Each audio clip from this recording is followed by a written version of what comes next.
What's good, YouTube? And welcome to the house. We're on the doorstep of being able to get our hands on Gold Series, have these cheaper versions of cards and play sets, and it's pretty awesome in terms of the pricing so far, but there's already been a couple of buyouts here early on. Clickbait! You can't have buyouts and price spikes and price falls before a set's even released. This mentality is so weird to me that whenever I bring up this is happening, because it's right in front of all of us, that it's quote-unquote clickbait. And it's very important to keep track of these cards because they're likely ones vendors are jotting down that have future implications for these price points, yet people act like it never even happened when it's right in front of them because they want to just pretend these prices don't exist or something. Droll and Lockbird, you can get this for $3.50 just yesterday, and it's not the hardest thing to make pre-sale copies disappear. While there may be top-rated vendors with high quantities of these cards, you can still just in one shot go through them, and I called that this version of Droll and Lockbird likely would pass the super rare, pass the ultra rare, but I also thought that their prices would get drugged down a bit more throughout time, and it looks like it's trying to be up there already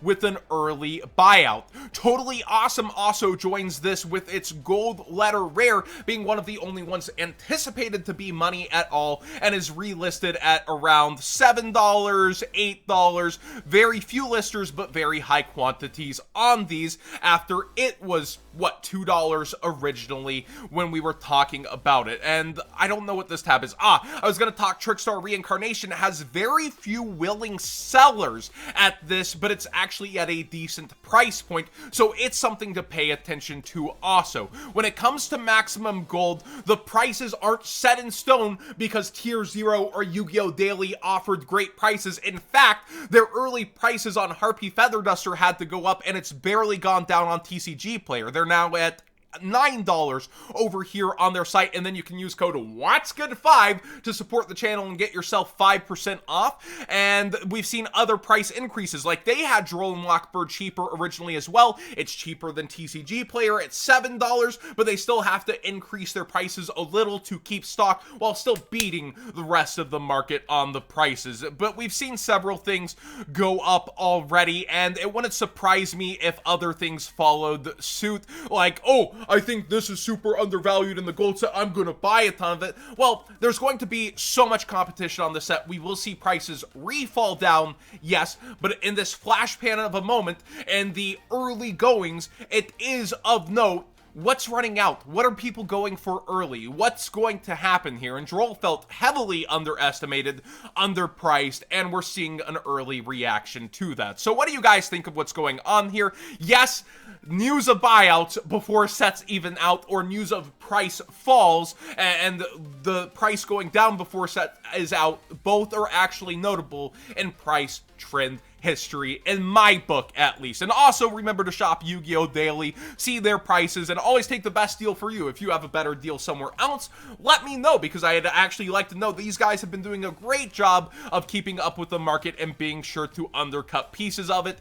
even at their own loss for now. Raid Raptor Tribute Lanius has a buyout here, which is kind of shocking considering Ghost from the Past announced it was going to reprint this, but then I thought it through and it's that typical situation. Oh, it's getting a reprint? That's great for you. Do you want to play Yu-Gi-Oh! With it for the next couple of months? We're gonna raise the prices. This happened with Link Kuriboh famously before Nationals, but we're in a period where this is a rogue deck, and rogue prices like this shouldn't be getting this looky-loo like this. Like, yes, Raid Raptors got extra support, but at what price? Jokingly, you would already have this card if you really cared about the deck, and this is just vendors playing hot potato with a very hot potato that has 5 months to cool off. Ghost from the Past isn't till well, I guess math. November, December, January, February. Yeah, March. I'm right. My bad. I'm still a little loopy right now, guys. But with 5 months for vendors to play vendor hot potato with this and try to make their money off it, it looks like they're interested in just doing that. And you have multiple listings piling up above market price once again. I wouldn't be buying this. I would be selling it immediately. I would be trying to get my money out of it. It's not gonna, like, Raid Raptors aren't taking over the meta. It's like, what are you doing? They're not just going to randomly run over everything. It would be really cool to see them take an event, but people are way more interested in the Phantom Knight support for a very good reason out of Baby Phantom Rage the set rather than the Raid Raptors. So this one's just really weird to me that, and it shows the greed within the market, yes, but push it off. Don't give these vendors your money. Just wait it out. What events are you playing? And yeah, and if you really have the hottest Raid Raptor deck and you somehow don't have the new cards, and you were looking on the outside end, I'm sorry. You're going to be paying a premium, it looks like. Speed Duel Tournament Pack 1 is something that I harped on when it released pretty bad, but the words Tournament Pack 1 are very alluring on a secondary market. And with that, the Blue Eyes White Dragon for this has gone to ridiculous proportions. I noticed this yesterday in Yu-Gi-Oh! Black Market when somebody listed theirs at $350 hoping to make a sale, and it got a ton of laugh reacts. But when I pulled it up here, he's under the market, and apparently one also sold for around $300 yesterday in the Facebook group, so there are actually sales in the ridiculous ranges. It's a Blue Eyes unique copy, and I've told you so many times that there's people that just want 3 copies of every single Blue Eyes White Dragon. That's not only a playset, but the whole anime meme of it getting ripped up, and Speed Duel Tournament Pack 1 Blue Eyes is no exception, and a very expensive copy at that. These packs were very hard to get, apparently not the most printed, but what's impressive to me, like the stonks out of here that have been suggested before, like Dark Magician Girl, so few listings, yet continues to just hover that same price of $9 to $10, although these are French and Italian. That's kind of cool, actually, but $10, it just continues to hover and hover and hover this price without spiking, and that's kind of impressive to me. So, like, what do you guys think of the Speed Duel Tournament Pack? Is it just kind of this imaginary price that it's whatever I want versus the copies? Like, what's happening with it? Because there's so few listings of some of these, yet they still manage to stay around those prices for what they are, while other cards have spiked a little bit. I wanted to come over into Eternity Code because I haven't for a while and just cover a few things. It looks like Code Talker is up a couple of dollars. Animador Archosaur is down quite a bit as we've reached into new decks, back under that $40 mark, so he's chilled off a nice little bit.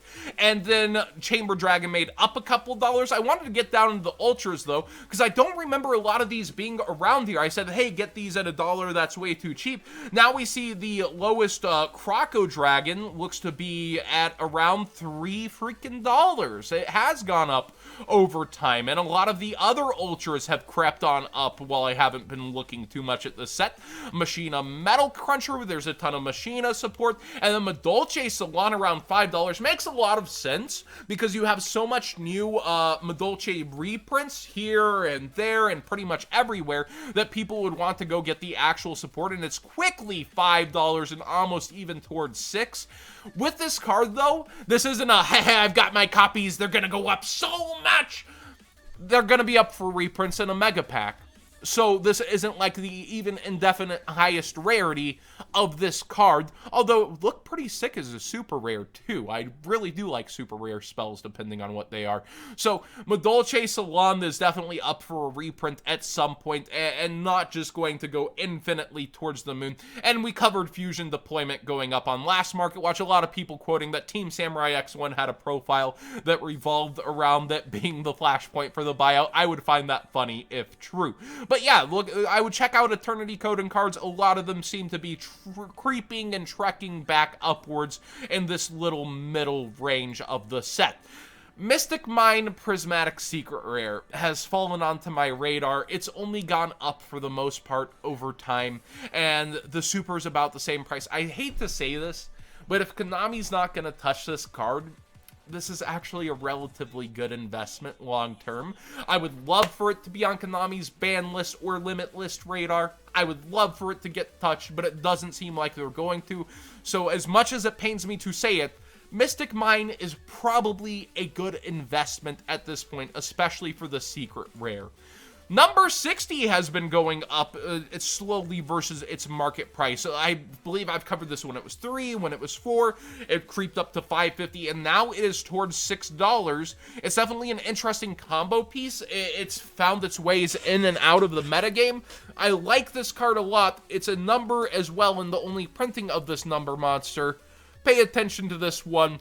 Amazing card, and $6 still feels, I feel like this is an $8 to $10 card usually in my heart, my player brain heart, but it slowly keeps going up. And another card to talk about is Nightmare Unicorn.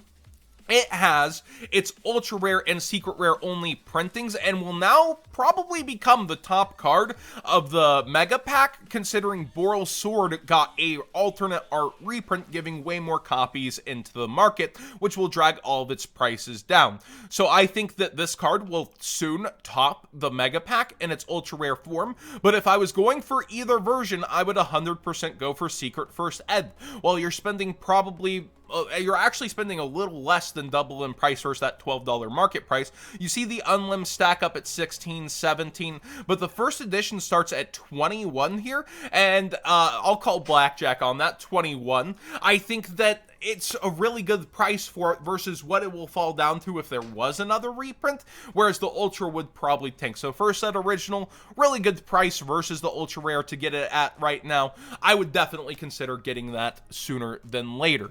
That being, it's in the metagame, you use it with Masquerena. A lot of decks still play this to go into Access Code Talker, one of the best Link rating 3s. Thanks for watching today's Market Watch. Please subscribe if you haven't already. Use that TCG player link if shopping a TCG player for Gold Series, Phantom Rage, or any other cards at all. And also remember, Yu-Gi-Oh! Daily code What's Good 5 to save yourself 5% off. I'll eventually put that reminder down below somewhere like that. Thanks for watching again. I know I'm a bit loopy, and I will be for the next few days.